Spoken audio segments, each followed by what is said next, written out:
This is Chosen by the Royal Lynx Shifter, Alpha Shifter Romance, written by D.N. Leo, narrated by Jessica Lee. Ever dream about being chosen by not just any Alpha Shifter, but a truly majestic Lynx Prince? A powerful being who sees into your soul with those amber eyes, claiming you as his and his alone? Well, Elise is just like us.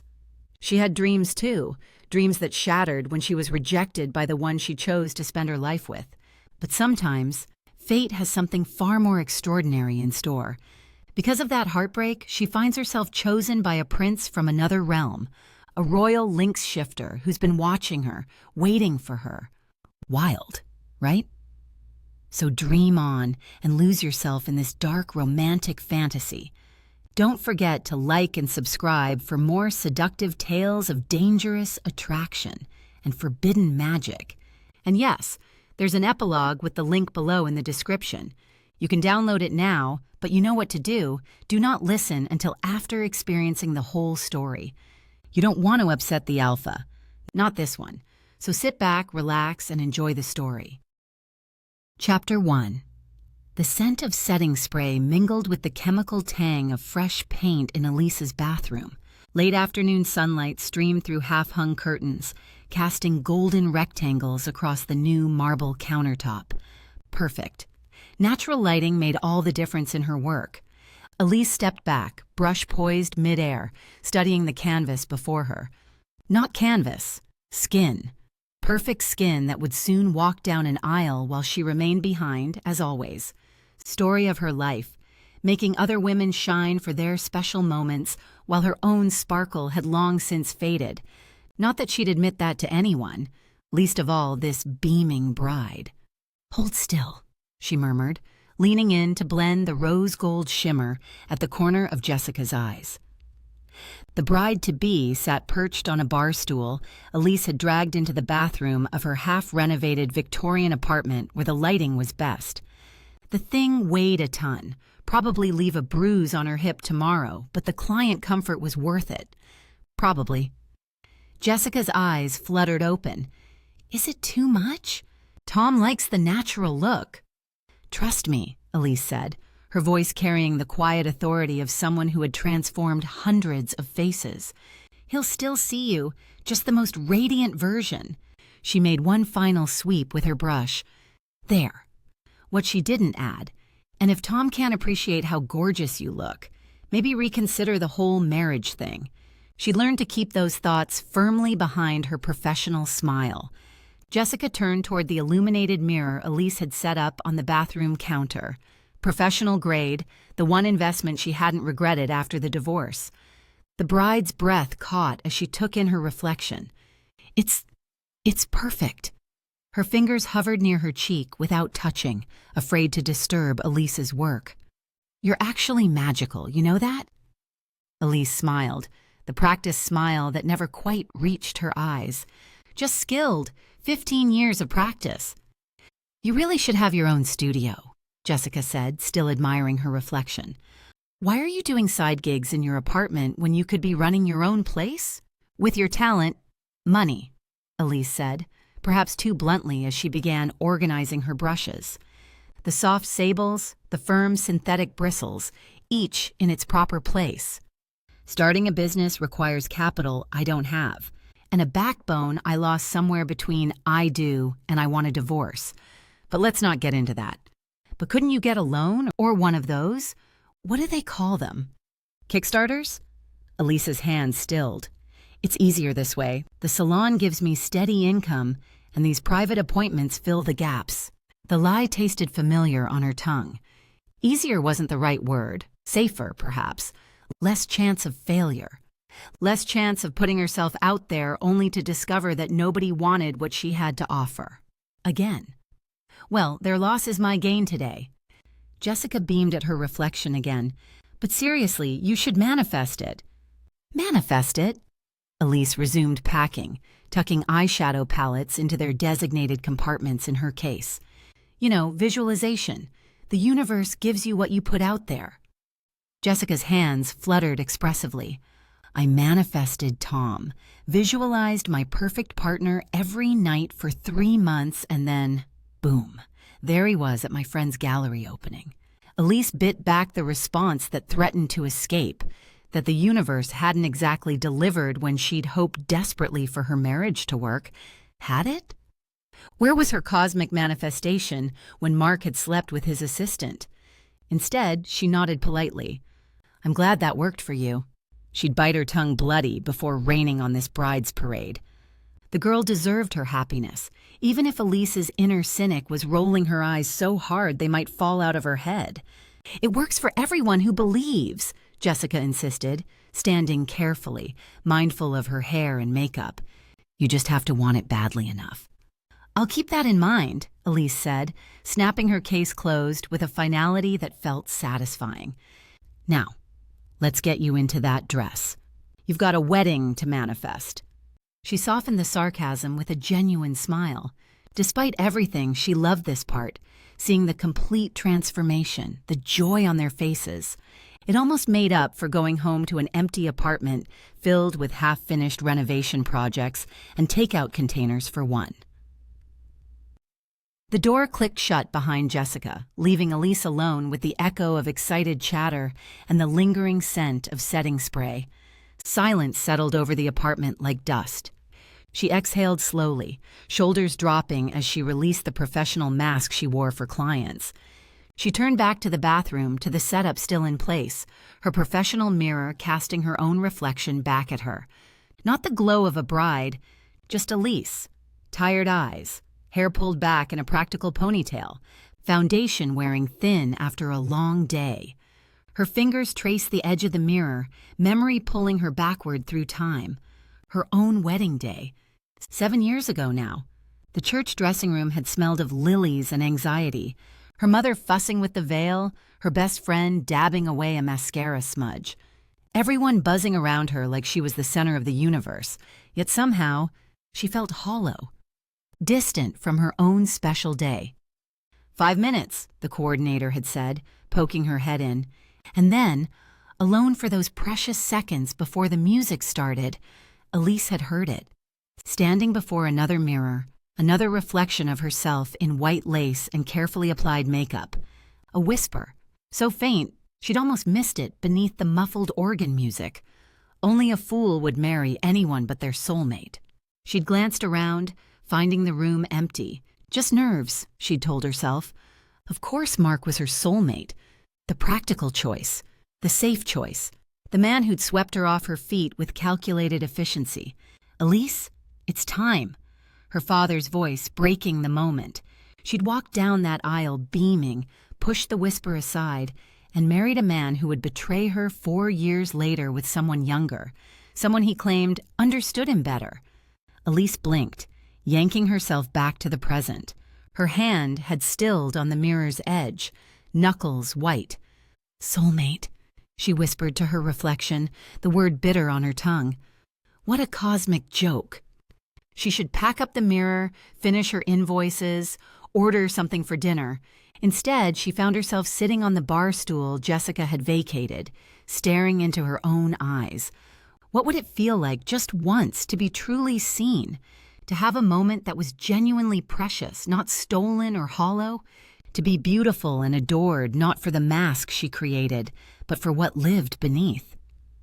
Just once, she whispered, her breath fogging the glass slightly. I want my moment back, to be the center of someone's universe, to matter. Something shifted in the mirror, a flicker of light like sunshine catching on water. For a heartbeat, Elise thought she saw something else reflected back. Not her face, but darkness with pinpricks of light, like stars. She jerked backward, nearly toppling from the stool. The mirror showed only her startled expression again, eyes wide, color drained from her face. Get it together, she muttered, pressing her palms against her eyes.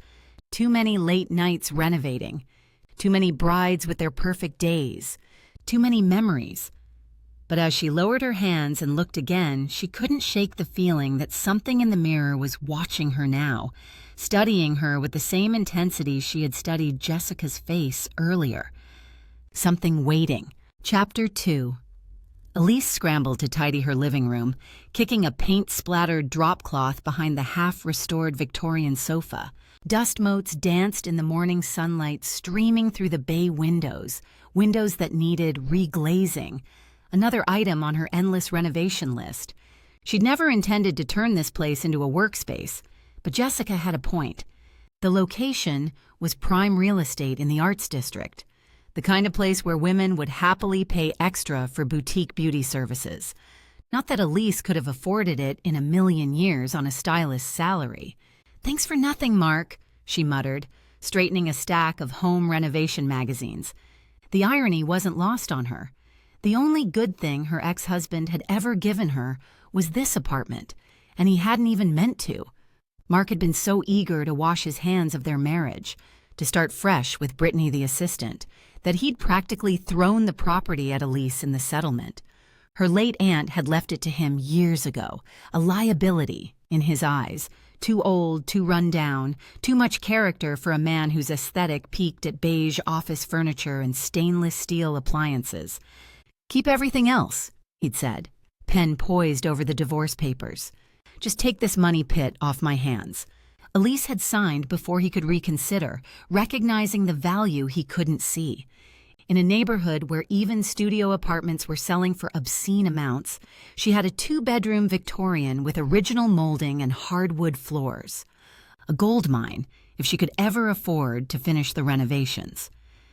The doorbell chimed, the one original feature that still worked flawlessly, its melodic ring echoing through high ceilings.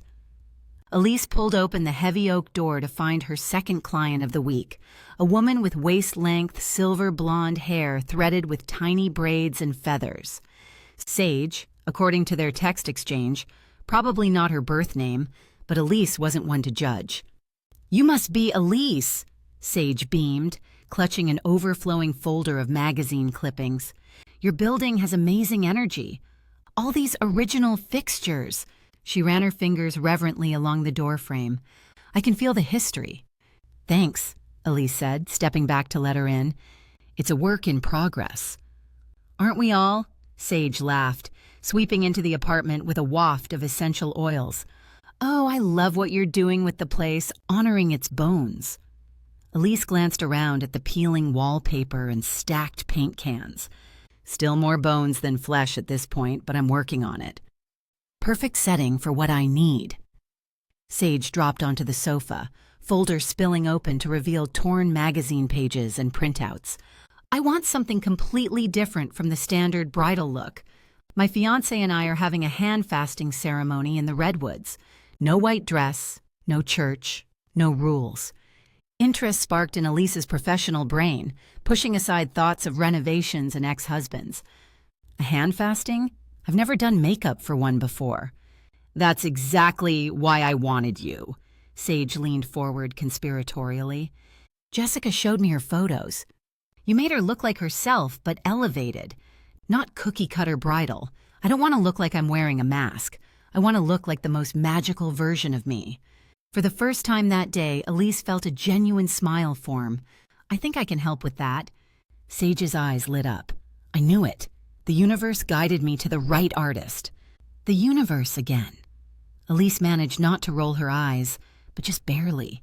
At least this bride wanted something creative, something that would challenge Elise's skills beyond the standard, dewy-eyed, innocent look. "Hold this crystal while I look," Sage instructed, pressing a chunk of rose quartz into Elise's palm. "It amplifies intention." Elise bit the inside of her cheek to keep from laughing. She'd spent the last hour creating a bohemian-inspired look on Sage's face, soft copper around the eyes, a hint of gold along the cheekbones, lips stained with berry tint rather than glossed to perfection. The result was striking, ethereal and earthy at once, exactly what Sage had wanted for her woodland ceremony. Now the bride was returning the favor with impromptu spiritual counseling. "I'm serious," Sage said, catching Elise's expression. "You're stuck." "I'm not stuck," Elise replied automatically. "I'm renovating. Not the apartment. You." Sage gestured vaguely at Elise's entire being. "Your energy is all." She made a tangled motion with her fingers. Nodded. I can tell you're not getting what you deserve from life. Understatement of the century, Elise thought. Let me guess. I should manifest abundance? She couldn't keep the sarcasm from her voice. Sage wrinkled her nose. God, no. That passive manifestation stuff is for amateurs. Elise raised an eyebrow, genuinely surprised. I thought you were all about the universe providing. The universe isn't Amazon Prime. It doesn't deliver because you wish really hard. Sage leaned forward, suddenly intense. You have to confront your worst fear, woman. Stop hoping for what you want and demand it because you're worth it. Elise stared at her. Is this a shampoo commercial? Sage burst out laughing. I'm serious. Look, I know you think I'm some crystal-waving weirdo. I didn't say that. Your face did, and fair enough. But I've been where you are. She gestured around the apartment. Stuck between what was and what could be, waiting for permission to claim your life. Something uncomfortably close to truth resonated in Sage's words. Elise busied herself cleaning a brush to avoid eye contact. Try this, Sage continued, undeterred. Tonight, after I leave, stand in front of that beautiful mirror of yours. She nodded toward Elise's professional setup. But don't look at your reflection. What should I look at? The wall behind me? Smartass, Sage grinned. Look through your reflection. Past the surface to what lies beneath. See your soul, your deepest desire, and ask for it like you already own it. That's simple, huh? Elise couldn't help her skepticism. That's simple, and that difficult. Sage gathered her things, dropping the crystal into Elise's hand. Keep it, and I'll see you on Saturday for the actual wedding makeup. After scheduling the appointment and seeing Sage out, Elise stood in her empty apartment, the rose quartz warm in her palm from being held so long. This is ridiculous, she told the empty room, but she found herself walking to the bathroom anyway, crystal clutched in her hand like a talisman. The professional mirror still stood where she'd left it, lights creating a perfect ring of illumination. Elise stared at her reflection, the familiar lines of disappointment beginning to etch around her eyes, the defensive set of her shoulders. Look through yourself, she muttered. See your soul. Right. But something made her continue standing there staring. Maybe it was the strange flicker she'd seen the night before. Maybe it was the genuine concern in Sage's eyes when she'd called Elise stuck. Fine. She straightened her spine, squared her shoulders. I deserve my moment. I deserve to be seen. Not for what I create on others, but for what I am. The words felt foreign on her tongue, presumptuous, but also right. She focused on her eyes in the mirror, then tried to look through them, past her reflection as Sage had instructed. The crystal warmed further in her hand. I'm not asking the universe, she said, voice stronger now. I'm claiming what should be mine. I deserve to be the center of someone's universe, to be truly seen, to matter. The light around the mirror seemed to ripple, like heat waves off summer pavement. Elise blinked, wondering if her eyes were playing tricks, and then her reflection vanished. In its place stood a man, no, not just a man, a being whose beauty was almost painful to behold. Sharp cheekbones, eyes like winter storms, hair as black as the space between stars. He wore what appeared to be armor of some ancient design, fitted to broad shoulders that tapered to a narrow waist. He was looking directly at her, head tilted slightly as though she were a puzzle he was trying to solve. Elise stumbled backward, crystal dropping from her hand to clatter against the tile floor. The man in the mirror raised a single eyebrow. You called, he said, his voice like distant thunder, somehow audible through the glass. And I have been waiting for someone exactly like you. Chapter 3. I am Prince Allaric of the Obsidian Court, heir to the shifting realms, commander of the Shadow Legion, keeper of the eternal flame. His voice resonated with the weight of centuries, each title pronounced with meticulous precision. He placed a fisted hand over his heart and inclined his head slightly. I am honored by your summons, my lady. Elise stared, mouth slightly open. She'd backed up against her bathroom wall, as far from the mirror as the small space allowed. A laugh bubbled up from somewhere deep inside her, that slightly hysterical edge of laughter that comes when reality stops making sense. "I'm sorry," she managed. "But did you just say you're the commander of the Shadow Legion?" His brow furrowed, storm gray eyes narrowing. "You find my title amusing." No, of course not," Elise said, unable to stop the grin spreading across her face. "It's very impressive. All of them. Very intimidating." The prince, Allaric, straightened, looking somewhat affronted. "And how should you be addressed, my lady?" Elise swept into an exaggerated curtsy, nearly toppling over in the process. "I am Elise Marie Matthews, Duchess of the Crumbling Victorian, Supreme Wielder of the Eyeshadow Paladin, Guardian of the Sacred Setting Spray, and—" She floundered for a moment. "Official cat sitter to Mrs. Henderson's tabby when she's out of town." For a moment she thought she'd offended him. His face remained impassive, carved from marble. Then the corner of his mouth twitched upward, the smallest suggestion of a smile. "A worthy title indeed," he said. "Few are entrusted with the guardianship of felines." Elise's laughter died as he stepped closer to the mirror's surface. The movement was fluid, predatory, nothing human about it. Light played differently across his features from this angle, highlighting cheekbones sharp enough to cut glass, the sensual curve of his lower lip, the impossible depth in those gray eyes. Her heart stuttered in her chest. "This isn't happening," she whispered, more to herself than to him. "I've been watching too much Netflix, too many fantasy shows before bed. That's it." "What is this? Netflix?" The word sounded strange in his formal cadence. "Okay, points for commitment to the hallucination." Elise ran a hand through her hair. "Look, I don't know what's happening here, but if you're actually someone trapped in a mirror, which is impossible, by the way, I hate to break it to you, but I can't help. I didn't call you. I don't have magic powers. I'm just a makeup artist with an overactive imagination and apparently a mental breakdown in progress." His expression softened, something ancient and sad flickering in his eyes.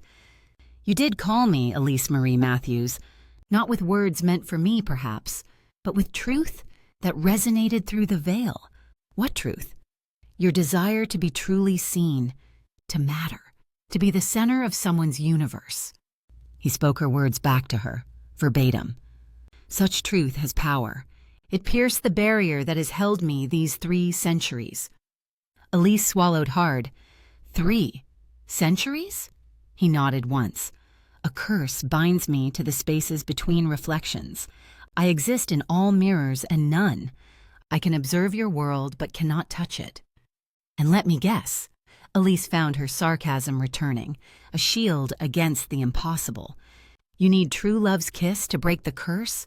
Sorry to disappoint, but I'm fresh out of true love at the moment. Last shipment went bad in the divorce." His laugh was unexpected, rich and deep with edges of darkness. "No, Elise, not love. Something rarer." "What then?" "A willing sacrifice. Blood freely given. Surrender freely offered."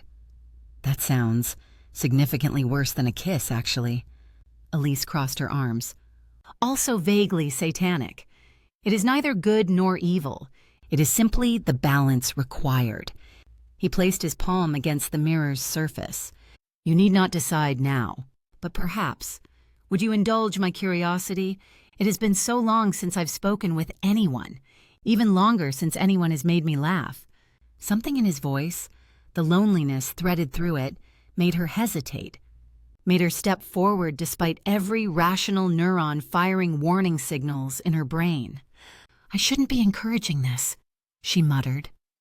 "And yet you will," he said, and it wasn't a question. Elise approached the mirror cautiously, like it might shatter at any moment. She raised her hand, hovering an inch from the glass where his palm pressed. "What happens if I touch it?" she asked. "I don't know," he admitted.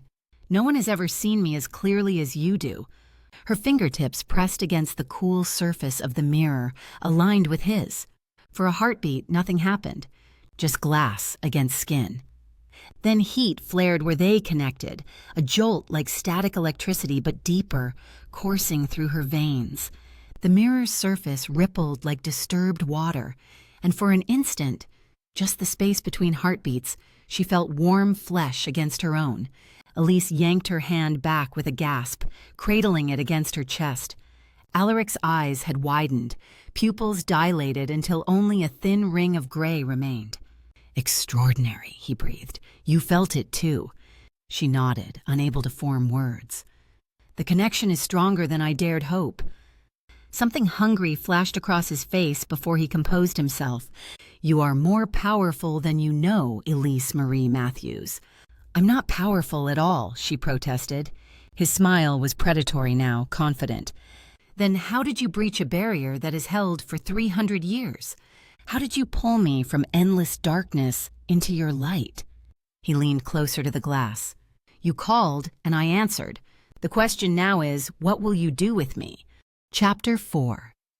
Elise paced the small room, glancing at the mirror every few seconds as if expecting Allaric to vanish at any moment. He watched her with the patient intensity of a predator, or perhaps that was just the result of centuries of captivity. "So you've been trapped in there for 300 years? She tried to keep her voice casual, as though chatting with imprisoned princes was something she did every Tuesday. "Don't you get bored?" "Boredom is a luxury of the free," he said. "I've had eternity to contemplate my mistakes." Elise felt a pang of sympathy. She'd gone stir-crazy after 3 months of pandemic lockdown. 3 centuries of solitary confinement? No wonder he seemed so intense. "That's why I keep looking at you," she admitted. "I'm afraid you'll disappear, and I'll wonder if I imagined the whole thing. Like when you see a shooting star for a split second and then spend the rest of the night questioning if it was real." His expression softened.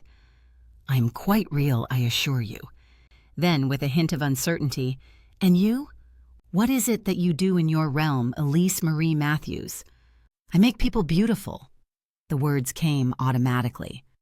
"Or at least, I help them see the beauty they already have." His head tilted. "Show me." Elise hesitated, then grabbed her professional case and opened it before the mirror. "I use these," she explained, holding up brushes, palettes, creams. "Colors and textures to enhance features, hide flaws, create illusion." "So you are a kind of enchantress," he said, not as a question. She laughed. "Hardly, though some clients treat me like I have magical powers when I cover their acne." She arranged the tools on the counter, suddenly self-conscious under his intense gaze. "It's just chemistry and skill, science, not magic. Yet you transform them, make them feel powerful. Sometimes, on their wedding days especially." Something twisted in her chest at the thought. Everyone deserves to feel special, to have their moment. "But you did not feel special on yours," he observed, too perceptive. Elise's hands stilled. "No," she said quietly, "I didn't. That is what called me to you." He pressed closer to the mirror's surface. That specific wound, that specific hunger, the directness of his gaze made her uncomfortable.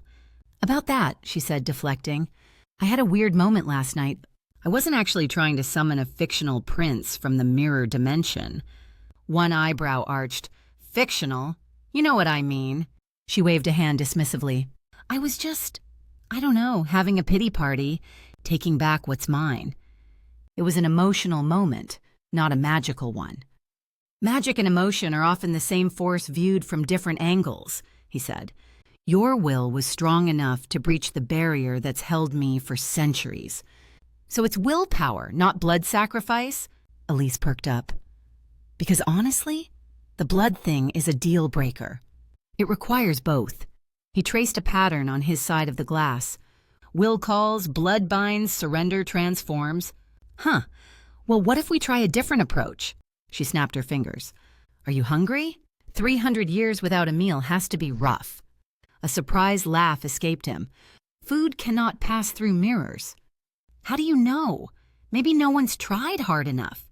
She grabbed an apple from the kitchen and returned, holding it before the mirror. "Come on, Your Highness. Want a bite? It's a Honeycrisp." The fancy kind. He looked genuinely amused now. You believe you can tempt me from my prison with fruit? It's really good fruit, she countered. Worth a shot, right? His expression turned curious. You are, unlike anyone I've encountered. Most would run screaming from a voice in their mirror. Oh, I'm definitely having a mild internal breakdown, Elise assured him. But I'm adaptive, and if I'm going crazy, might as well offer my hallucination a snack. She pressed the apple against the glass. Nothing happened. Worth a try. Your attitude intrigues me, he said softly. So practical, yet so willing to attempt the impossible. Elise shrugged. Someone told me recently to demand what's mine. Maybe you should try demanding your freedom. It isn't so simple, isn't it? She placed her palm against the mirror again. Can you hold my hand? He hesitated, then aligned his hand with hers on the surface. That same electric current sparked between them, making her skin tingle. The contact triggered a memory, sudden and vivid, the day of her wedding. After the strange voice had warned her about marrying her soulmate, she'd wandered down a side corridor of the church, anxiety making her restless. She'd passed a small confession booth and heard someone crying inside. Instead of walking past, what bride stops to comfort strangers on her wedding day? She'd pulled back the curtain. An old woman with milky eyes had sat there, tears streaming down lined cheeks. Are you okay? Elise had asked. The woman had startled, then smiled through her tears. A kind heart reaches out even on her special day, she'd murmured. Can I help you? Elise had offered her hand without thinking. The woman had whispered something, words Elise couldn't understand like poetry in an ancient language. Then she'd gripped Elise's hand with surprising strength. You have a good heart and a pure soul, the woman had said. All will be rewarded when the time comes. Elise had forgotten about the strange encounter until now. The memory crashed over her with the force of revelation. Allaric, she whispered, pressing harder against the glass. I think I was marked somehow, years ago on my wedding day. His eyes widened. What? The mirror's surface rippled violently beneath her palm. Light flashed, blue-white, blinding. Something solid gripped her wrist, flesh instead of glass, pulling with impossible strength. Allaric's hand, his actual hand, emerged from the mirror, followed by his arm to the elbow. The surge of energy knocked Elise backward. The last thing she saw before darkness claimed her was Allaric's face, no longer contained behind glass but hovering above her, his expression a mixture of triumph and concern. Chapter 5. Consciousness returned to Elise in waves of sensation. First, warmth against her lips, then pressure, gentle but insistent, a taste like thunderstorms and dark honey, the scent of something ancient and wild, ozone, night air, cedar. Her eyes fluttered open to find Allaric's face inches from her own, his storm-gray eyes watching her with an intensity that stole her breath. He was kissing her, and he was real, solid flesh instead of reflection. His lips moved against hers, drawing her back to awareness. Not just a kiss, a lifeline, pulling her from darkness into light. His hand cradled the back of her head, fingers tangled in her hair. You're here, she whispered against his mouth. How? You pulled me through, he murmured, his voice deeper in person, vibrating through her where their bodies connected. Then you collapsed. I feared I'd harmed you. Elise realized she was lying on the bathroom floor, Allaric's body half covering hers. The cool tile pressed against her back, a stark contrast to the heat radiating from him. So, you decided to kiss me better? Despite her disorientation, she couldn't help the teasing note that crept into her voice. His lips curved in a smile she felt rather than saw. In my realm, life essence can be shared through breath. I gave you some of mine. That's, she searched for words, actually kind of romantic. Is it working? His thumb traced her lower lip, sending shivers across her skin. Instead of answering, Elise reached up and touched his face. The sharp angle of his jaw felt solid beneath her fingertips. No illusion, no hallucination. His skin was impossibly smooth but warm with life. "You're really here," she repeated, wonder replacing confusion. In response, he kissed her again, no longer the gentle revival of before, but something hungry and primal. His body shifted, pressing her more firmly against the floor as his mouth claimed hers with centuries of pent-up desire. Elise gasped, the sound swallowed by his kiss. Her body responded with an immediacy that should have frightened her. This was a stranger, an otherworldly being, a prince from another realm. Yet something deeper than reason recognized him, reached for him, pulled him closer. Her hands found their way to his shoulders, fingers digging into muscle that felt like steel beneath silk. The armor she'd seen in the mirror was gone. Instead, he wore something simpler, a black tunic that opened to reveal skin like polished marble. His mouth left hers to trace a path down her neck, each press of his lips igniting nerves she hadn't known existed. "I have watched you," he confessed against her skin, "seen your light, yearned to touch it." Her apartment's dim lighting cast shadows across his features as he raised himself above her. The bathroom doorway framed his silhouette, a creature of shadow and starlight temporarily bound to earth. "We should," she began, thinking vaguely they should move, should talk, should question what was happening. "Yes," he agreed, but instead of rising, he gathered her in his arms and carried her from the bathroom. His strength was effortless, his stride sure despite being in an unfamiliar world. He found her bedroom unerringly, as though he'd mapped every inch of her apartment during his time in the mirror. He laid her on the bed with a reverence that made her heart constrict. For a moment, he simply looked at her, something like wonder in his ancient eyes. 3 centuries, he said softly. 3 centuries since I've felt anything but glass beneath my hands. Elise reached for him, drawing him down beside her. Their bodies aligned with an electric rightness that took her breath away. His hands explored her with careful attention, learning the terrain of her body as though memorizing a map of undiscovered lands. When his mouth found hers again, she was ready for him, meeting his hunger with her own. Their clothes became barriers neither could tolerate. His fingers were surprisingly deft with modern fabrics, his touch leaving trails of fire on her skin as he undressed her. The sight of him fully revealed stole what little breath she had left. He was perfect, sculpted by some divine hand with both beauty and deadly precision in mind. The body of a warrior prince, marked with silvery scars that only enhanced his otherworldly beauty. "I never knew it could be like this," she whispered as he covered her body with his own. His eyes, looking down at her, held galaxies. "Neither did I." What followed transcended physical pleasure. Each touch seemed to connect them beyond flesh, souls recognizing each other across impossible distances. He moved with inhuman grace but very human passion, his hands finding places that made her arch and cry out. There was magic in how perfectly they fit together, in how he seemed to know exactly what she needed before she did.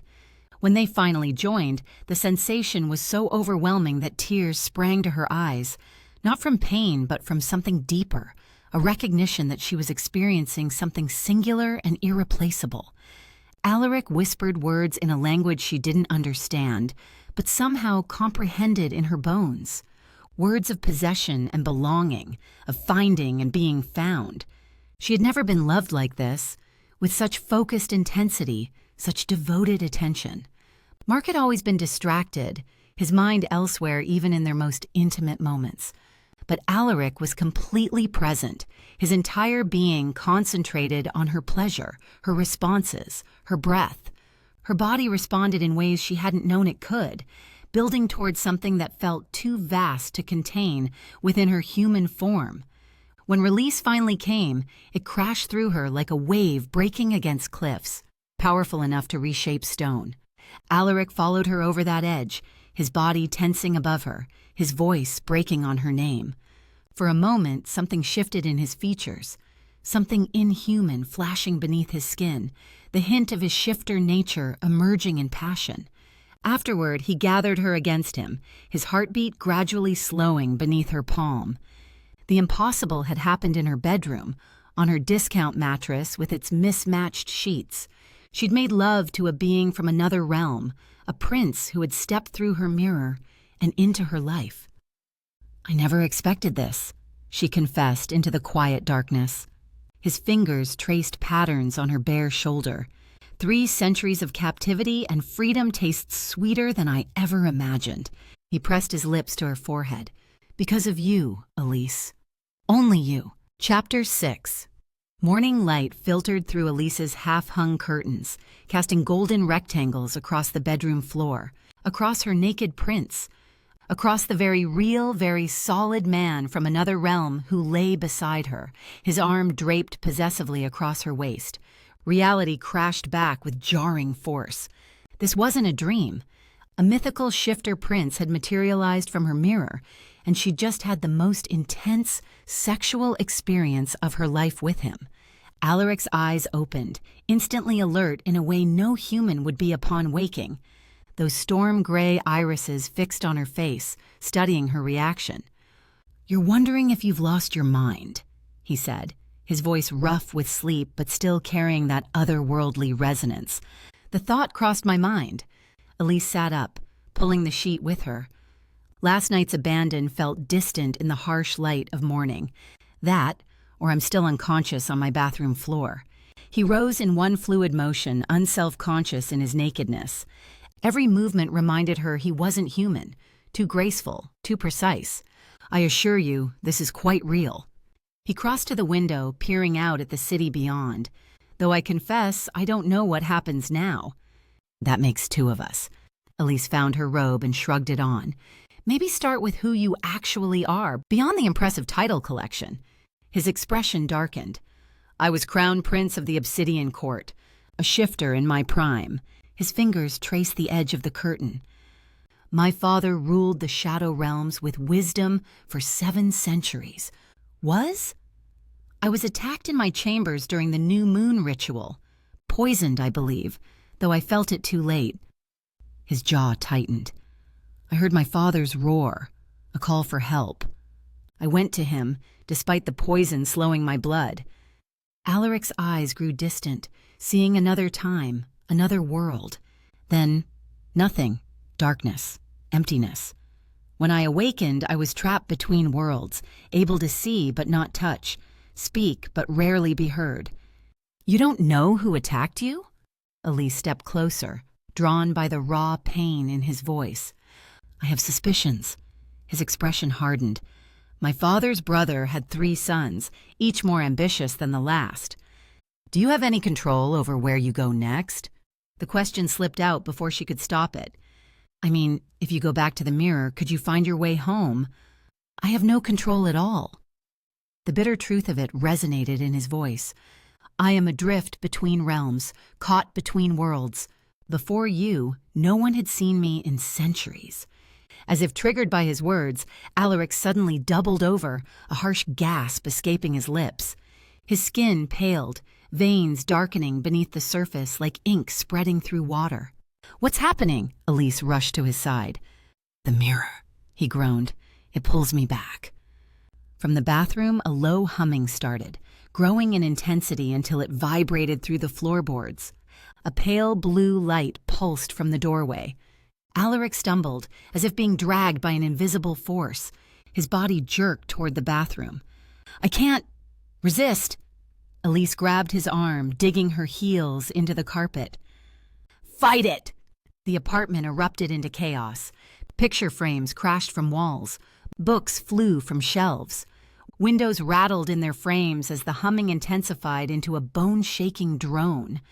Allaric's skin grew translucent at the edges, like he was dissolving.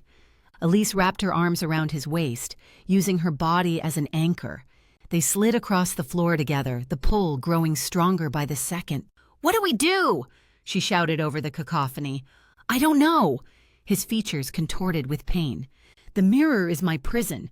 It reclaims what belongs to it." Elise's mind raced. The mirror had responded to will before. Her desire had called him. Her touch had freed him. "Listen to me!" She grabbed his face between her hands, forcing his fading eyes to meet hers. Do you want to stay here? In this world? Yes, he gasped. Then demand it. Free will, that's what Sage was talking about. Declare what you want and reject what you don't. Understanding flashed across his features. He straightened against the pull, muscles straining. I reject the prison. His voice boomed with authority, the voice of a crown prince accustomed to command. I choose freedom. I choose this realm. The pulling force faltered. Objects stopped flying. For a heartbeat, silence fell. Then a voice, ancient, sibilant, and filled with malice, slithered through the apartment like poisonous smoke. Blood of my blood, flesh of my flesh, return to the void that claims you. Allaric's face drained of all color. Malachi, my father's brother's eldest son. You cannot escape your fate, cousin. The throne is mine now. The realm is mine. The pulling force redoubled. Furniture skidded across the floor. The bathroom door ripped from its hinges. It's him, Elise shouted over the maelstrom. He's the one who cursed you. Allaric collapsed to his knees, his form wavering like heat haze. He's too strong. The mirror gives him power. Elise's gaze darted around the chaos of her apartment, landing on a heavy brass floor lamp. A vintage piece she'd restored herself. Without hesitation, she lunged for it, ripping it from the wall socket. If the mirror's the conduit, she hefted the lamp like a javelin. Elise, don't! Allaric's warning came too late. She charged into the bathroom, facing the glowing mirror head-on. The surface rippled with malevolent energy, a face not Allaric's, but similar, sharper, crueler, forming in its depths. With a primal scream, Elise swung the lamp with all her strength. The heavy brass base connected with the mirror's surface. Glass shattered with an explosion of blue-white light, the sound like 1,000 voices screaming at once. The shockwave knocked her backward into the hallway. Heat seared her exposed skin. Then abruptly, silence fell. Elise lay dazed on the hallway floor, ears ringing. Strong arms lifted her. Allaric's face swam into focus above her, solid once more, concern etched in every line. Are you hurt? His hands moved over her, checking for injuries. Did it work? She managed. His relieved laugh was answer enough. You destroyed my prison. He glanced toward the bathroom, where only the mirror's frame remained, shards of glass littering the floor. A direct approach I hadn't considered in 3 centuries. Elise sat up, wincing at the various aches making themselves known. Well, there goes the most expensive piece of furniture in this apartment. She looked around at the destruction. Books scattered, furniture overturned, a war zone of supernatural proportions. Besides the apartment itself, if I could ever afford to renovate it properly. Her gaze traveled back to Allaric, suddenly registering his complete nakedness amid the chaos. A laugh bubbled up despite everything. What? He followed her gaze down his body, then back to her face, one eyebrow raised. First things first, she said, her laughter growing. We need to find you some clothes. I don't think the Victorian architecture is the only thing my neighbors would notice if we stepped outside right now. Chapter 7. I don't know your size, Elise said, standing in her bedroom doorway with purse in hand. So I'm guessing. Don't destroy anything else while I'm gone. Allaric crossed the room to her in 2 fluid strides, taking her free hand and bringing it to his lips. The gesture was so unexpectedly courtly that heat rushed to her cheeks. Your wish is my command, my lady, he murmured against her knuckles. His formal address should have seemed ridiculous.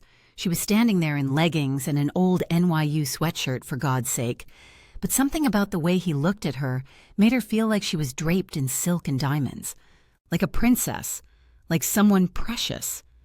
A pang shot through her chest. What would happen when he left? Because he would leave, wouldn't he?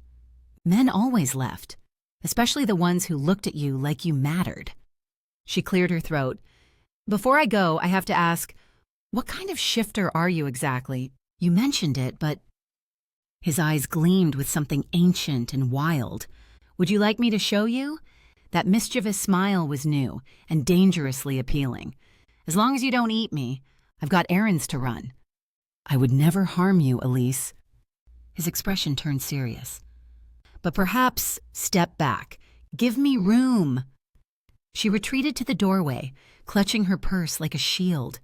What was she thinking? Encouraging supernatural transformations in her small apartment? Allaric closed his eyes. The air around him seemed to ripple, like heat waves off summer pavement. His form blurred, stretched, changed. Where a man had stood moments before, a massive lynx now crouched, so enormous its shoulders brushed the ceiling.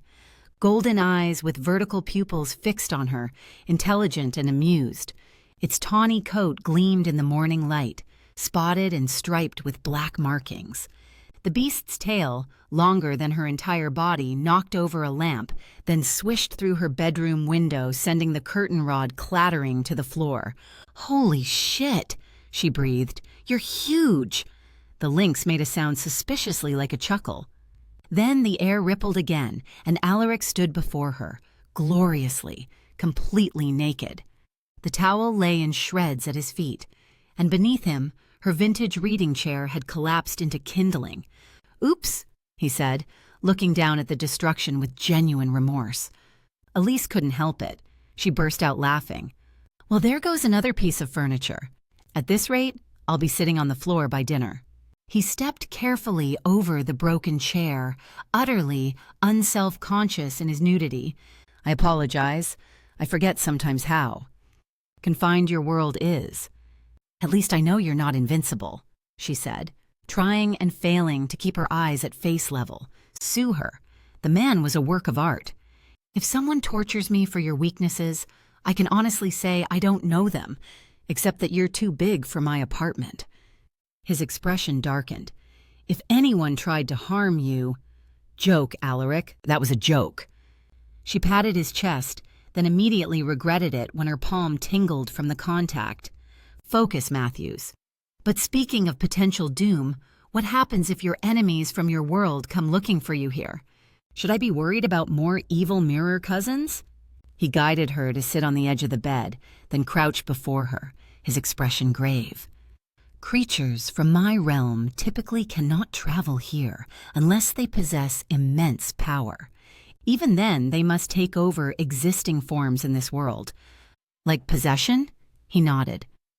"I did not have to because you pulled me through directly, a feat that should have been impossible." His fingers traced idle patterns on her knee. "My father gifted me with a protective spell before his death. It can destroy any creature from my realm who comes here with ill intent, but I can use it only once." "And if they catch you in your world instead?" A predatory smile spread across his face. "Then I fight, and I have never lost a battle in my realm." "Except one," she pointed out, unable to help herself. "The one that got you trapped in a mirror for 3 centuries. "That was treachery, not battle," he said, a flash of genuine hurt crossing his features. "And it happened only once. Once is enough to end up trapped for hundreds of years," she said softly, touching his cheek. "So maybe don't be so quick to race back there, Simba." "Simba?" "Big cat reference. I'll explain later." She stood, trying to regain her composure. "First things first, we need to get you some clothes before my landlady comes up to investigate the crashing sounds and finds a naked man-cat in my bedroom. Pretty sure that violates my lease agreement."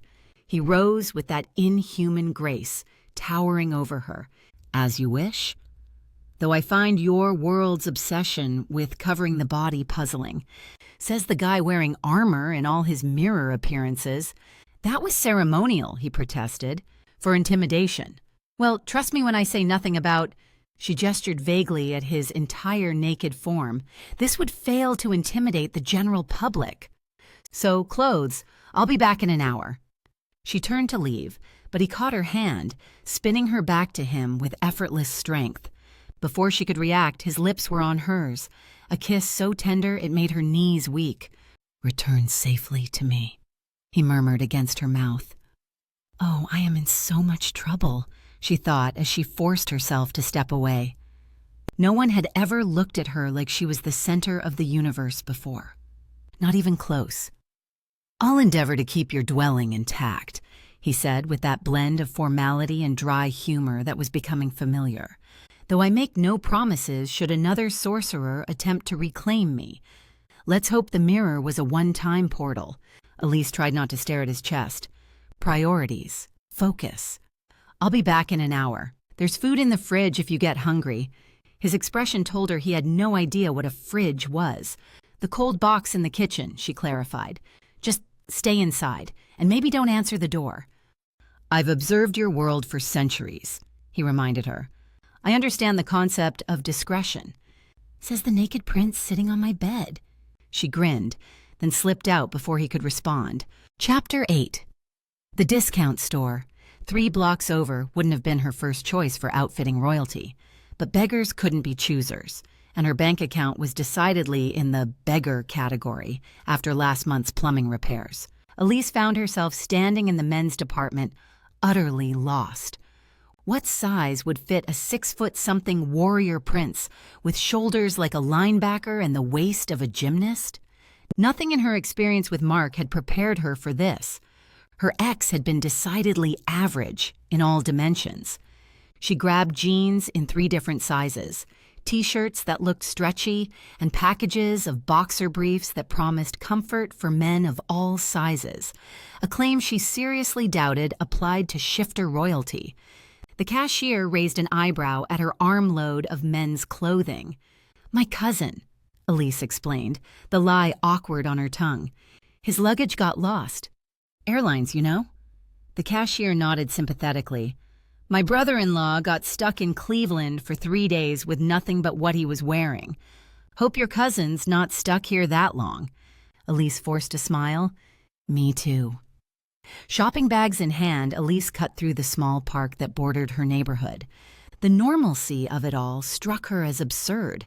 People walking dogs, children playing, elderly couples on benches, none of them aware that she'd just spent the night with a supernatural being from another realm, or that she destroyed a magical prison with a floor lamp, or that said supernatural being was currently waiting in her apartment, wearing nothing but a towel. A laugh bubbled up from somewhere deep inside her. If she didn't laugh, she might start screaming and never stop. "Elise?" The voice froze her mid-step, a voice she knew too well. A voice that had once promised forever and then taken it back with casual cruelty. She turned slowly, shopping bags clutched against her chest like armor. "Mark." Her ex-husband stood on the path behind her, one hand raised as if he'd been about to tap her shoulder. He looked the same, blandly handsome in that corporate way, hair perfectly styled, wearing a button-down shirt even on a weekend. But something was different about him. A tension in his posture she didn't recognize. "I was just coming to see you," he said, flashing the smile that had once made her heart flutter. Now it just made her stomach clench. "What luck running into you here?" "Luck," she echoed flatly. 3 months ago, this encounter would have sent her into a spiral. 6 months ago, she might have cried. A year ago, she would have been desperate for any crumb of his attention. But now she just felt impatient. She had a shape-shifting prince waiting for her, a being who looked at her like she hung the moon and stars. "What do you want, Mark?" He gestured at a nearby bench. "Can we talk for a minute?" Every instinct screamed at her to keep walking. Allaric was alone in her apartment. The mirror was shattered. Her life had been turned upside down in ways Mark couldn't begin to comprehend. But her traitorous feet moved toward the bench. Old habits died hard. "I'm actually in a hurry," she said, remaining standing as he sat. "So make it quick." Mark's smile tightened. "Always direct. I've missed that about you." Funny how people always miss things they willingly gave up. The words flowed easier than she expected, without the bitter edge they once would have carried. They were just facts now, like commenting on the weather. He had the decency to wince. "I deserve that." A pause. "Look, I'm back in town for good. The Chicago position didn't work out." Of course it didn't, Elise thought. Mark had always reached for things beyond his grasp, convinced he deserved more than what he had. Always chasing the next shiny object, the next perfect scenario. never appreciating what was right in front of him. "And?" she prompted. "And I'm engaged again." Something that might once have been pain flickered dully in her chest. Now it was barely a twinge. The realization was liberating, like discovering a chronic ache had finally subsided. "Congratulations! Is it Brittany the assistant, or did you trade up for a newer model?" His jaw tightened. "Her name is Vanessa. She's a photographer." Elise felt a strange sympathy for this unknown Vanessa. Poor woman had no idea what she was in for, being adored until the next distraction came along. In a weird way, she should probably thank Brittany for taking the Mark curse off her hands. And now this Vanessa was next in line. If Mark hadn't left, if Brittany hadn't caught his wandering eye, Elise would never have found herself alone in her apartment, talking to her mirror, calling across worlds to a prince who saw her, truly saw her, for who she was. "Since when are you into artsy types?" Mark had always dismissed creative careers as hobbies, not real jobs.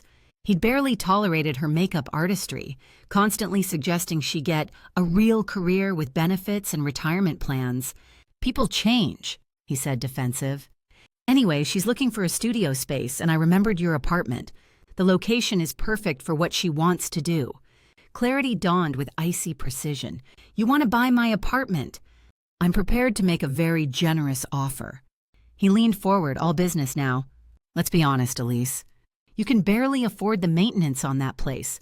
It's a money pit that's dragging you down. I'd be doing you a favor." The absolute audacity.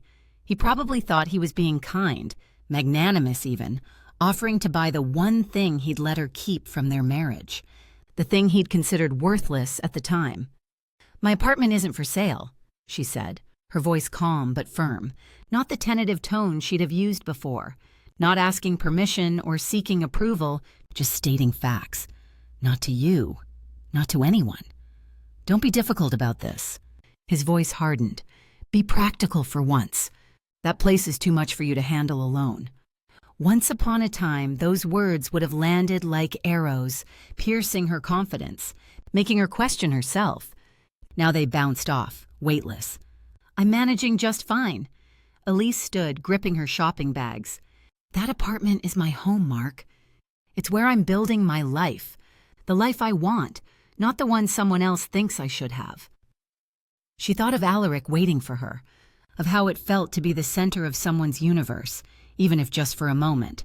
Some things were worth fighting for, even if they couldn't last forever, especially because they couldn't last forever. "I need to go." As she turned to leave, his hand shot out, fingers wrapping around her elbow with surprising force. "You're not even going to consider it? After everything we went through together?" Something was very wrong with his eyes. Had they always been that color, that flat, muddy brown? She remembered them being hazel, and the grip on her arm. Mark had never been physically intimidating. This wasn't like him at all. "Let go of me, Mark." She kept her voice steady despite the sudden fear crawling up her spine. His grip tightened, fingers digging in hard enough to bruise. "The apartment should have been mine to begin with. It's not like you deserved it." The words were familiar, classic Mark insecurity and entitlement, but the intensity behind them was new, alarming. "I said let go." Elise dropped her shopping bags and acted on pure instinct, driving her knee upward with all the force she could muster. Mark doubled over with a howl of pain. Elise snatched up her bags and ran, not looking back, not stopping until she reached her building, lungs burning and legs shaking. She fumbled with her keys, hands trembling so badly she could barely fit them in the lock. The memory of Mark's eyes, wrong, somehow fundamentally wrong, kept flashing in her mind. When she finally burst through her apartment door, Allaric was there instantly, towel still around his waist, his expression shifting from welcome to alarm as he saw her face. "What happened?" He moved toward her with predatory focus. "Who hurt you?" Elise dropped the bags, her back pressed against the closed door. "My ex-husband," she managed between gasps for air. "He was, not himself, and he wants my apartment." Chapter 9. Elise sorted through the shopping bags, passing clothes to Allaric. "Try these. I had to guess your size. He examined a pair of jeans with the bemused expression of someone handling an alien artifact. The simple domesticity of the moment, helping him dress in modern clothes in her bedroom, felt surreal after their encounter in the park. Your ex-husband, Allaric said, pulling a black t-shirt over his head. It stretched tight across his shoulders, emphasized the lean strength of his torso. You believe something is wrong with him. Mark's always been self-centered, but he's never been violent. Elise rubbed her elbow where bruises were already forming, and his eyes were wrong, different color. Allaric went still, that predatory focus returning. Different how? They used to be hazel, today they were. Muddy brown, flat, like there was nothing behind them. A chill ran through her at the memory. Allaric's expression darkened. He crossed to her in 2 strides, taking her arm gently to examine the bruises. His fingers traced the marks with impossible lightness. When did you last see him before today? Since our divorce, meaning many moons ago. His jaw tightened. And he suddenly appears, wanting your apartment. It wasn't a question. The apartment where you shattered the mirror, where you pulled me through. Understanding clicked into place with sickening clarity. You think Malachi found another way into your world? Allaric's eyes blazed with cold fury. Using your former husband as a vessel. The thought of Mark, irritating but familiar Mark, being possessed by a malevolent being from another realm made her stomach clench. Can you be sure? No, Allaric admitted, but coincidence is rarely kind in matters of magic. A sharp knock at the door made them both freeze. Elise, I know you're in there. Mark's voice, but with a new edge that raised goosebumps along her arms. We need to finish our conversation. Allaric moved toward the door, but Elise grabbed his arm. Wait, if that's really Malachi, what's his plan? To reclaim me, to finish what he started centuries ago. Allaric's voice dropped to a whisper, or to ensure I never return home to challenge him. Another knock, harder this time. Elise, open the door. She looked around frantically, assessing the apartment with new eyes. What could be used as a weapon? What could she protect? Her gaze landed on the shattered mirror frame still leaning against the bathroom wall. I thought destroying the mirror stopped him, she whispered. It stopped that connection, but the boundary between worlds has been weakened here. Allaric glanced toward the bathroom. Your apartment has become a thin place. Elise! The pounding grew more insistent. Don't make me break this door down. Allaric squared his shoulders. Stay behind me. No, she said, surprising herself with the steadiness in her voice. This is my apartment, my world. If he's here for you, he has to go through me first. Something complex flickered across Allaric's face. Pride mingled with fear. You don't understand what he's capable of, and he doesn't understand what I'm capable of. She straightened her spine, squared her shoulders, a mirror of Allaric's posture. I already pulled you out of a prison he built. Let's see what else I can do. Before Allaric could protest further, she strode to the door and yanked it open. Mark stood in the hallway, looking exactly as he had in the park, except for his eyes. No longer even pretending to be hazel, they were now completely black, like holes punched through reality. Hello, Elise. The voice was Mark's, but the cadence was wrong, formal, precise, ancient. And my dear cousin, how domestic you look. You're not welcome here, Elise said, blocking the doorway with her body. Neither of you. Not Mark smiled, a grotesque stretching of lips that never reached those black eyes. Is that any way to speak to your former husband? The man who so generously gave you this apartment? His gaze swept past her to Allaric. I see you've been keeping interesting company. What do you want, Malachi? Allaric moved to stand beside Elise rather than behind her, a silent statement of partnership that made her heart swell despite the danger. Want? I merely wish to reclaim what is mine. The throne. The crown. His black gaze fixed on Allaric. Your life. Mark doesn't have a key anymore, Elise said, clinging to normality even as terror clawed at her throat. And you're not invited in. Malachi laughed, a sound like breaking glass. Oh, you think thresholds protect you? How quaint. He raised a hand, and suddenly the air in the hallway seemed to thicken, to darken. Elise, move! Allaric shoved her sideways as a wave of force slammed into the doorframe, splintering wood and sending the door flying inward. Malachi and Mark stepped over the threshold, power radiating from him in visible waves of distorted air. I've spent centuries building my strength while you rotted in that mirror, cousin. Did you really think destroying one portal would stop me? Elise scrambled to her feet, backing toward the kitchen. Her hands found the handle of a cast iron skillet, not exactly a magical weapon, but solid and heavy.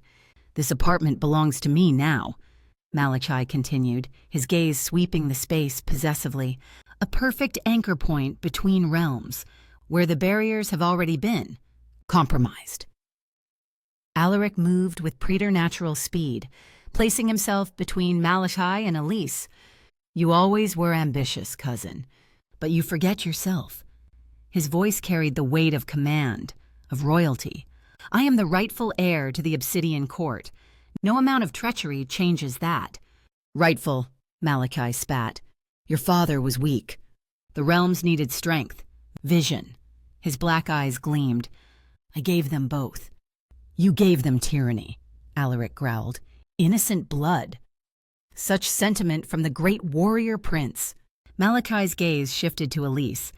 Is that what attracted you, little human? His pretty words about honor and justice? He took a step closer. Did he tell you how many he's killed? How many realms he's conquered at his father's command? Each word landed like a body blow, doubt creeping in despite herself. What did she really know about Allaric? About his world? About the being she'd freed from centuries of imprisonment? Stop it, she said, tightening her grip on the skillet. Whatever game you're playing, it won't work. Malachi smiled again, that horrible, empty smile. It already is. He raised his hand, and suddenly the room erupted into chaos. Furniture lifted from the floor and flew across the space. Books exploded from shelves. The remaining bathroom mirror shattered, sending glass shards flying like deadly missiles. Elise ducked behind the kitchen counter as a chair smashed into the wall where she'd been standing. Her heart thundered in her chest. This wasn't happening. Couldn't be happening. Men from mirror worlds didn't just appear in her apartment. Ancient magical feuds didn't play out in her living room, except they were. Through the chaos, she saw Allaric advancing on his cousin, that fluid predatory grace evident even in human form. Something about him seemed to shimmer at the edges, as if his shifter nature strained against the confines of his current shape. Your quarrel is with me, Malachi, he said, voice deadly calm amid the destruction. Leave the human out of this. But she's so important to you now, isn't she? Malachi's black eyes fixed on Elise's hiding place. Your weakness made flesh. With a flick of his wrist, the counter she hid behind shattered into splinters. Elise found herself suddenly exposed, skillet clutched in white-knuckled hands, staring into the void of Malachi's eyes. Shall we see how much the prince is willing to sacrifice for a mortal pet? Chapter 10. Malachi lifted a hand toward Elise, darkness gathering around his fingers like smoke. What would you sacrifice for her, cousin? His voice slithered through the chaos. Your power? Your birthright? Your life? Elise swung the skillet with all her strength, connecting with Malachi's outstretched arm. The impact jarred her bones, but satisfaction flared as he staggered back a step, surprise flickering across Mark's borrowed features. I'm not some damsel waiting to be saved, she snarled. Malachi's shock dissolved into laughter. Oh, I like this one. Such spirit. He flexed his fingers, and the skillet wrenched from her grasp, flying across the room. But spirit alone won't save you. Allaric moved with blinding speed, placing himself once more between them. You forget yourself, Malachi. This is not our realm. Your power is limited here. Is it? Malachi's smile turned cruel, his eyes, Mark's eyes, fixed on Elise. Do you love him, little human? Your mirror prince? The question threw her off balance. I barely know him. But you feel it, don't you? The connection, the pull. Malachi circled them slowly. That's the mark of fated mates. Did he tell you? The old magic that binds souls across realms? Elise's mind flashed to the strange woman in the confession booth on her wedding day. You have a good heart and a pure soul. All will be rewarded when the time comes. He's lying, Allaric said, but something in his voice wavered. Am I? Malachi's gaze burned into Elise. Ask yourself why you alone could see him, why you alone could free him. Fate marked you long ago, Elise Matthews. The room seemed to pulse around them, reality itself bending under the weight of ancient magic and newer revelations. You've always been too sentimental, cousin. Malachi's attention shifted back to Allaric. Even now, wearing this human form, I can sense your weakness. Your power is tied to her belief. And what does she believe? He turned to Elise, his voice shifting, becoming eerily similar to Mark's natural cadence. He'll leave you, Elise, just like I did, just like everyone does. The word slipped under her skin like poison, finding the tender places where old wounds had never fully healed. Doubt crept in, unbidden. You were never enough for me, Malachi continued in Mark's voice, Mark's inflections. Why would you be enough for a prince? For royalty? From another realm? Stop it, she whispered. But the damage was working its way through her. She could feel it, tendrils of insecurity unfurling within. Look at you, he continued relentlessly, ordinary, aging, human.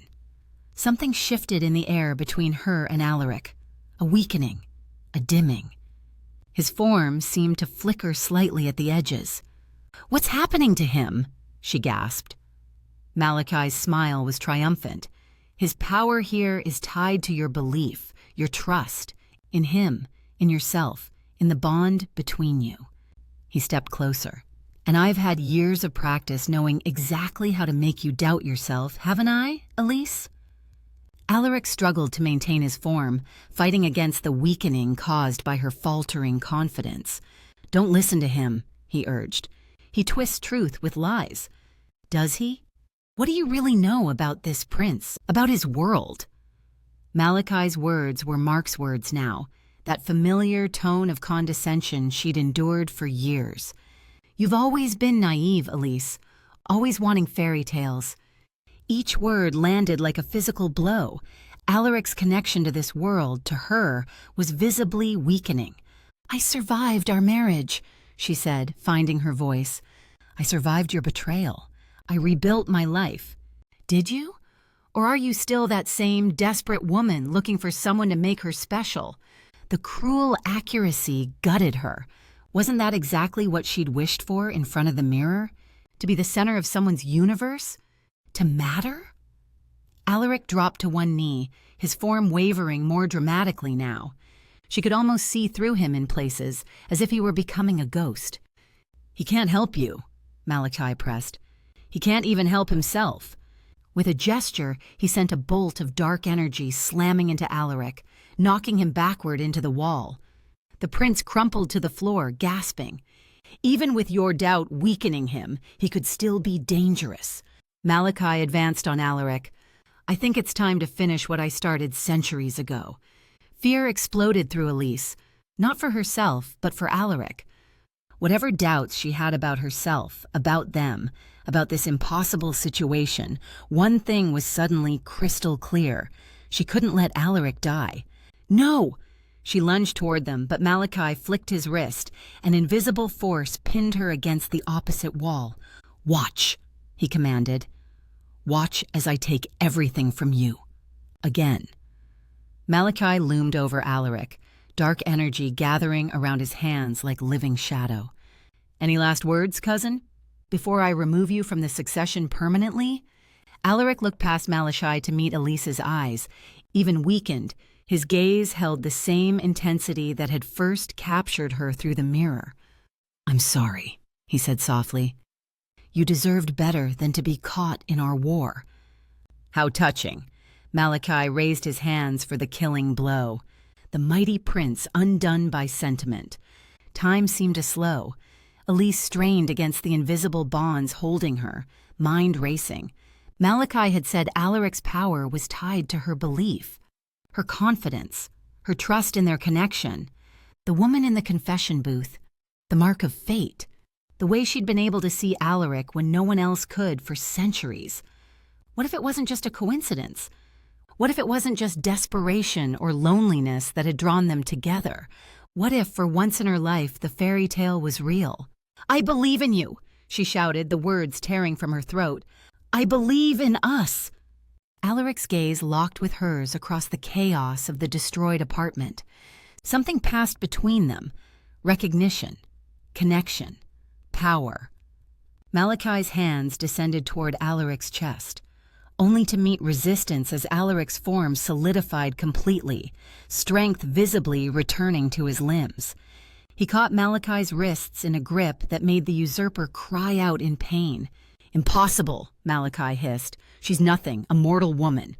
"She," said Allaric, rising to his feet with fluid grace, still holding Malachi's wrists, "is everything." With that, he twisted, throwing Malachi across the room. The invisible force holding Elise dissipated as Malachi's concentration broke, and she slumped to the floor, gasping. Malachi recovered quickly, rage contorting Mark's features into something unrecognizable. "You think her little declaration of faith changes anything? I've ruled our realm for centuries while you've been trapped behind glass. And yet," Allaric said with deadly calm, "here I stand, free, while you must hide in a borrowed body." With a howl of fury, Malachi launched himself at Allaric. The two crashed together in the center of the room, supernatural strength making the floor beneath them crack. They moved almost too fast for Elise to follow, trading blows that would have killed any human instantly. She had to help somehow, had to turn the tide. But what could she do against beings of such power? Her gaze landed on the broken mirror frame. The glass was gone, but the ornate frame remained intact. Something about it drew her. A faint humming she felt rather than heard, a connection to the world beyond. As the princes fought, destroying what little remained of her apartment's integrity, Elise crawled toward the bathroom, toward the frame that had once held Allaric's prison. If it had trapped him once, could it trap Malachi now? Behind her, a terrible crash shook the building as Allaric slammed Malachi through a wall. Plaster dust filled the air. Water sprayed from broken pipes. Her fingers closed around the ornate frame. It thrummed with energy, warm to the touch despite having been cold metal moments before. "Enough games." Malachi's voice rose above the destruction. "Let's see how much your precious human really believes when she watches you die."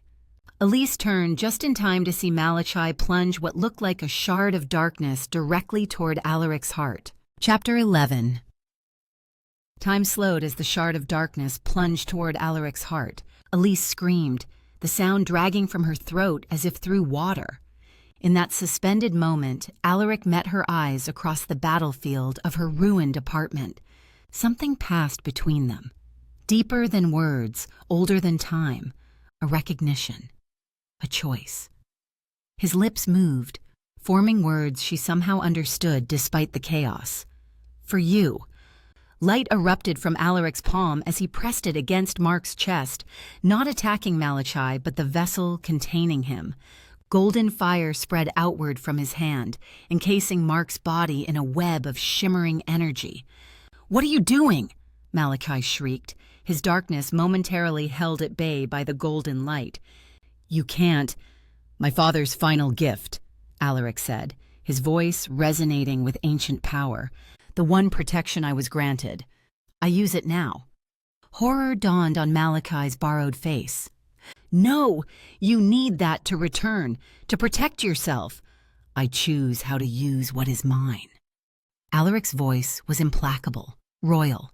The golden light intensified until Elise had to shield her eyes. The mirror frame in her hands vibrated violently, as if responding to the surge of power. Malachi's scream pierced the air, a sound no human throat should be able to produce. The darkness surrounding him seemed to fracture, to peel away from Mark's body in writhing tendrils. "You are banished from this vessel," Allaric commanded. "Expelled from this flesh, not your own." The golden fire contracted suddenly, then exploded outward. The force of it knocked Elise back against the bathroom wall, the mirror frame flying from her grasp. When her vision cleared, she saw two distinct forms where one had been. Mark's body lay crumpled on the floor, unnaturally still. Hovering above him was a shape made of shadow and malice. Malachi's true form, a writhing mass of darkness vaguely shaped like a man. "Fool!" the shadow hissed, its voice no longer using Mark's vocal cords but somehow reaching directly into Elise's mind. "You've wasted your one protection on a mortal who means nothing." "He meant something to her," Allaric said simply.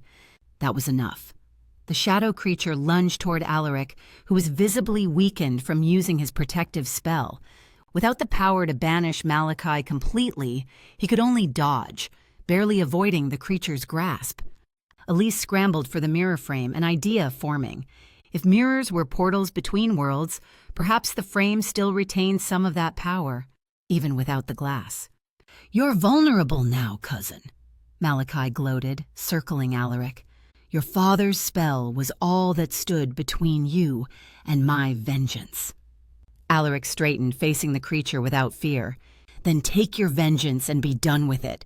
"No!" Elise shouted, lurching to her feet with the frame in her hands. Malachi struck with vicious speed, a tendril of darkness piercing Allaric's shoulder. The prince went down on one knee, golden blood seeping through his borrowed t-shirt. "I could kill you quickly," Malachi said, "but where's the satisfaction in that?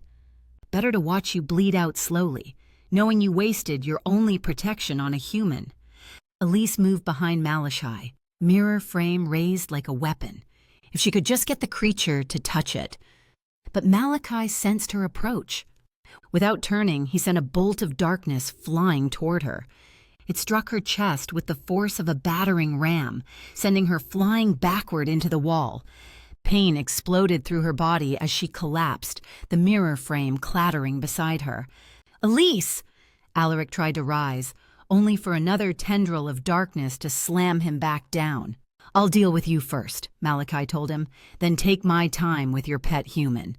Through a haze of pain, Elise saw Allaric bleeding on her apartment floor, dying, because he'd used his one protection to save Mark instead of himself. Mark, who had been cruel and petty but never deserved this. Allaric, who had been trapped for centuries yet still retained the compassion of a true prince. Something rose within her, not just anger or desperation, but clarity. She'd spent her life making others beautiful, helping them shine on their special days. Always behind the scenes, never the center of attention. But sometimes the most beautiful act wasn't being seen. Sometimes it was seeing others clearly. She'd seen Allaric when no one else could for centuries. She'd seen through Malachi's deception. She'd even seen, truly seen, her ex-husband's flaws instead of ignoring them. The mirror frame near her hand pulsed with energy, responding to her realization, her vision, her truth. "Look at me, Malachi," she called, her voice stronger than she'd expected. The shadow creature turned, irritated at the interruption of his revenge. "What can you possibly offer now, little human?" he sneered. "Your prince is dying. Your home is destroyed. You have nothing." Elise rose shakily to her feet, mirror frame gripped in both hands. "I have this." She held it up like a shield. "And I can see you, not what you pretend to be, not the power you've stolen, the truth of you." The frame began to glow, light spreading from where her fingers touched the metal. "What are you doing?" Malachi hissed, genuine alarm in his voice. "I'm a makeup artist," she said, a strange calm settling over her despite the pain radiating through her body. "I know all about reflections, about seeing what lies beneath the surface." The light from the frame intensified, forming a perfect rectangle in the air, a doorway made of light where the mirror had once been. "Impossible," Malachi breathed. "You're just a human who was marked by fate." Elise stepped closer, the glowing frame held before her. "A human who believes in true seeing, in true connection." Malachi tried to retreat, but the light from the frame seemed to draw him, pulling at his shadowy form. "No!" he shrieked. "I won't go back to nothing." "Not nothing," Elise said. "Just not here." With a final surge of strength, she thrust the frame forward. It passed through Malachi's shadowy form like a cookie cutter through dough, severing his connection to her world. His scream lingered even as his form collapsed inward, sucked through the glowing doorway that had formed within the frame. Then silence. The frame went dark in her hands, just metal once more. Elise dropped it and staggered to where Allaric lay bleeding on her floor. His skin had taken on an ashen hue, the golden blood from his wounds spreading in an ever-widening pool. "Allaric," she whispered, gathering him in her arms. "Stay with me." His eyes fluttered open, storm-gray gaze finding hers. "You did it!" His voice was barely audible. "You banished him." "We did it," she corrected, pressing her hand against his wound to slow the bleeding. "But you're hurt. What do I do? How do I help you?" His lips curved in a faint smile. "Always trying to save others." "Don't you dare make this about me," she said fiercely. "Tell me how to save you." "Some wounds can't be healed." His hand found hers, fingers intertwining. "Malachi's touch is poison to our kind. It spreads." "No." Elise shook her head in denial. "No, I refuse to accept that. There has to be a way." A soft groan from across the room interrupted them. Mark was stirring, returning to consciousness now that Malachi no longer possessed him. "He'll live," Allaric murmured. "My father's protection ensured that." "What about you?" Elise demanded. "What ensures you live?" Alaric's eyes closed briefly, pain creasing his features. "In my world, there would be healers, magic that could draw out the poison." "Then we have to get you back there." Elise looked frantically around at the destruction. "The mirror frame, I can try again." "Too weak," he whispered. "The connection is too weak now." Desperation clawed at her throat. She refused to lose him now, not after everything they'd been through, not when they'd just found each other. "There has to be something," she insisted, "some way to strengthen the connection." Then a thought struck her. "Blood freely given," she said, remembering his words from what seemed like a lifetime ago. "Surrender freely offered." His eyes widened slightly. Elise, no, but she was already reaching for a shard of mirror glass on the floor beside them. If blood can bind, then maybe it can heal too. "It's too dangerous," he protested weakly. "You don't know what might happen." "I know what will happen if I do nothing." She met his gaze steadily. "And that's not acceptable." Before he could argue further, she drew the glass across her palm. Ruby red blood welled from the cut, bright against her skin. "Blood freely given," she said, pressing her bleeding palm against his wound. "For life, for healing, for you." The moment their blood mingled, energy surged between them, raw and primal and ancient. It raced through her veins like lightning, connecting them in ways she couldn't comprehend, but somehow recognized, bone deep. Allaric gasped, his back arching as golden light spread from where their blood mixed, traveling through his veins. The ashen tone of his skin receded, color returning to his face. The pain was excruciating, like fire racing through her body, but Elise held on, kept her palm pressed firmly against his wound, even as her vision began to dim around the edges. "Enough," Allaric said, his voice stronger now. He gently pulled her hand away. "Any more and it will harm you." Elise swayed, suddenly lightheaded. "Did it work?" His fingers brushed her cheek, steadying her. "Yes, you drew out the poison." His expression was wondering, disbelieving. "You saved me. Again." She smiled weakly. "We're keeping score now?" A groan from across the room reminded them they weren't alone. Mark was sitting up, looking around in bewildered confusion at the destruction surrounding him. "What the hell happened?" he asked, voice hoarse. "Elise, why am I in your apartment?" Chapter 12. Mark stumbled to his feet, swaying slightly. His eyes, his normal hazel eyes, took in the devastation. Shattered furniture, cracked walls, water spraying from broken pipes. "Did I?" He looked down at his hands as if they belonged to someone else. Did I do this? Elise exchanged a glance with Allaric, who had managed to sit up, one hand pressed against his wound.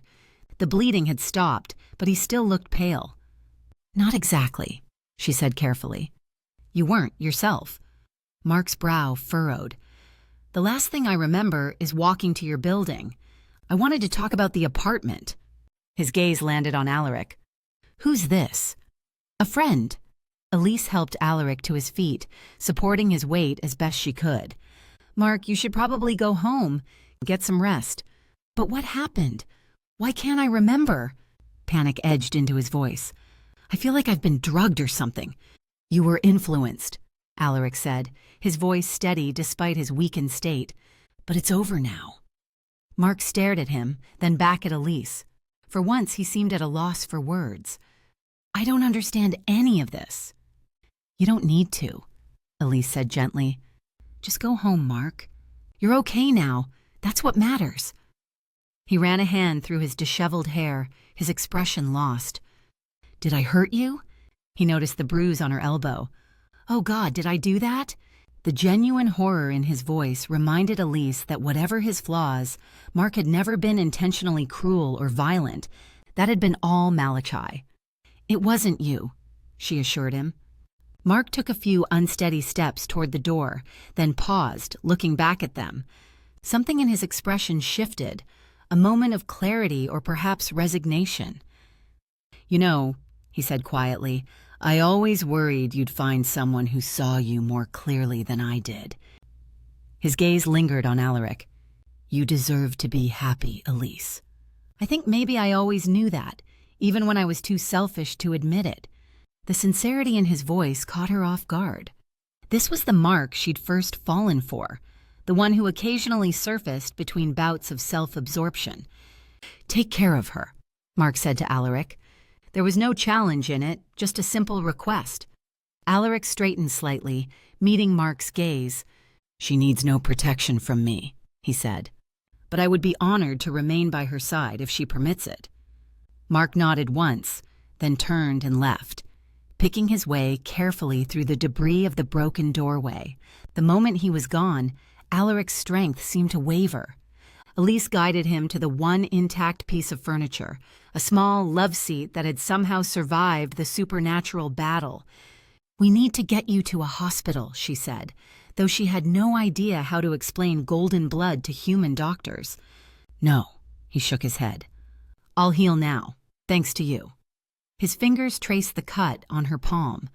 Though perhaps we should tend to your wound. Elise looked around at the destruction surrounding them. I don't think there's a first aid kit left intact. Besides, my injury is the least of our problems. She gestured at the ruined apartment.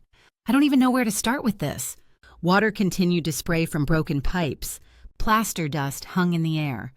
The floor was a hazardous maze of broken furniture and shattered glass. I'm so sorry, Allaric said, genuine remorse in his voice.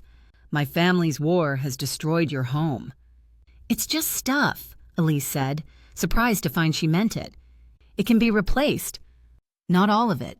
His fingers brushed against a broken picture frame containing a photo of her parents.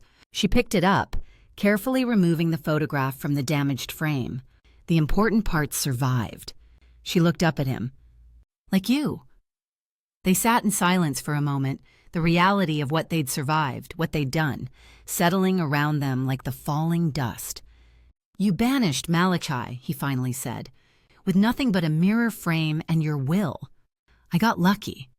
No, he shook his head. That wasn't luck. That was power. Your power.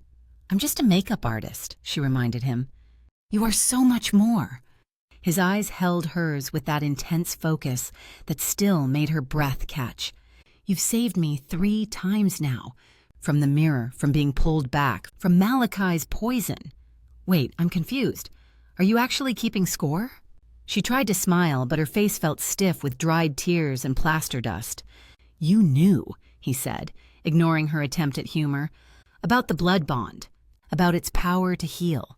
I guessed. She looked down at her cut palm. You said blood freely given was part of it. hoped it would work both ways. It's never been done before, wonder colored his voice. A human using the blood bond to heal one of my kind. It shouldn't have been possible. Well, I did pull you out of a mirror dimension, so clearly I'm not great with impossible. A hint of his predatory smile returned, warming his too pale features. Clearly. Elise leaned back against the love seat, the adrenaline finally fading, leaving bone-deep exhaustion in its wake. So what happens now? Now we rest, he said simply. Heal, then decide what comes next. And what are our options? She kept her voice deliberately light. You go back to your world to reclaim your throne? I stay here and rebuild my apartment? We pretend none of this happened. His hand found hers, fingers intertwining. I cannot return, he said softly. Not yet, perhaps not ever. Using my father's protection against Malachi instead of for myself means I would be vulnerable there. He still has allies. Without my full power restored, it would be suicide. Relief and guilt warred within her. Relief that he wouldn't disappear from her life as suddenly as he'd appeared. Guilt that he was effectively exiled because he'd saved Mark instead of himself. I'm sorry, she whispered. You sacrificed your way home. No, he corrected gently. I chose compassion over vengeance. I chose your world and you over a throne built on blood and shadow. Elise stared at him, this impossibly ancient being who had seen civilizations rise and fall, who had fought battles and ruled realms, now sitting in her destroyed apartment wearing jeans and a t-shirt from a discount store. Are you sure? She asked, needing to hear it. Really sure? Because I can't offer you a kingdom or magic or eternal life. Just me. And a really trashed apartment. His laugh was unexpected, rich and warm despite everything. After 3 centuries trapped between worlds, those things hold no appeal. His expression sobered. But you, Elise Matthews? You who saw me when no one else could? You who faced down a prince of darkness with nothing but a cast-iron skillet and sheer stubbornness? He lifted her hand to his lips. You are the only treasure worth having. Her heart stuttered in her chest. That's a lot of pressure to put on a girl. Then perhaps we start simpler. His thumb traced circles on her wrist. Perhaps we start with finding somewhere to sleep tonight, since this dwelling appears somewhat compromised.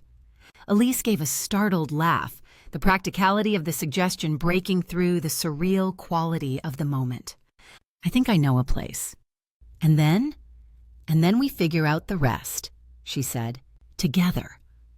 As if in response to her words, something gleamed amid the rubble near the bathroom door. Allaric noticed it too, his gaze sharpening. What is that? Elise asked as he reached down with his good arm to retrieve the object. In his palm lay a small disc of what appeared to be pure gold, etched with symbols similar to those that had adorned his armor when she'd first seen him in the mirror. My father's seal, he breathed, astonishment clear in his voice. But how? When I banished Malachi, Elise realized, the connection between worlds must have been briefly restored. This shouldn't be possible, he murmured, turning the disc in his fingers. This is royal currency. A single coin like this would fund an army in my realm. Elise stared at it. And in this realm? A slow smile spread across his face. In this realm, my dear Elise, I believe it would rebuild your apartment several times over. She blinked, the implications sinking in. You mean? I mean, he said, placing the coin in her palm and closing her fingers around it, that perhaps fate has provided for us after all. Elise looked down at their joined hands, then back up at the impossible prince who had crashed into her life through a mirror and somehow, against all odds, stayed. I still think we're going to need a hotel for tonight, she said pragmatically, unless you can conjure a working bathroom out of thin air. His laughter filled the ruined apartment, transforming it with the simple joy of being alive, of being together, of having survived. And that brings us to the end of Chosen by the Royal Lynx Shifter, written by D.N. Leo, narrated by Jessica Lee. I hope you enjoyed Elise and the Prince's Forbidden Journey as much as I loved sharing it with you. Remember, the exclusive epilogue is waiting for you in the description below. Now that you've experienced their full story, you're ready to discover what happens next. If you found yourself captivated by this dark romantic tale, there are 9 more seductive stories waiting in the complete Shadow Bonds, Dark Romantic Fantasies collection. Each one features powerful beings, dangerous attractions, and ordinary lives changed forever by extraordinary desire. Don't miss a single story. Hit that subscribe button and notification bell right now to be the first to know when the next tale in the Shadow Bonds universe arrives.